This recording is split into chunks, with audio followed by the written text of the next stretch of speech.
تازہ ترین ویڈیو کے لیے چینل کو سبسکرائب کر کے بیل آئیکن اور نوٹیفکیشن پر کلک کریں تاکہ آپ کو ملے ہر اپڈیٹ سب سے پہلے۔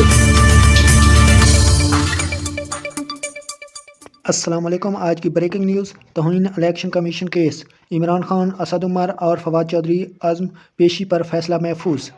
اسلام آباد۔ توہین الیکشن کمیشن کیس میں عمران خان، اسد عمر اور فواد چودھری کی عزم پیشی پر فیصلہ محفوظ کر لیا گیا۔ نیوز کے مطابق عمران خان، اسد عمر، فواد چودھری کے خلاف توہین الیکشن کمیشن کی سماعت ہوئی۔ وارنٹ گرفتاری کے باوجود عمران خان الیکشن کمیشن میں پیش نہ ہوئے۔ معاون وکیل نے کہا کہ فیصل چودھری دیگر وکلاء لطیف افریدی کے جنازے میں گئے ہیں۔ ممبر بلوچستان کی پر کیا کہ عمران خان، اسد عمر، فواد چودھری کہاں ہیں؟ ممبر کے پی نے کہا کہ ہائی کورٹ نے وارنٹ معطل کیے ہیں لیکن پیشی سے نہیں روکا۔ حاضری سے استعفے کی درخواست بھی دائر نہیں کی گئی۔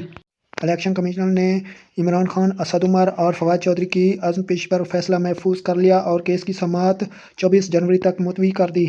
یہ تھی آج کی نیوز۔ ندیم بلوچ کو اجازت دیں۔ اللہ حافظ۔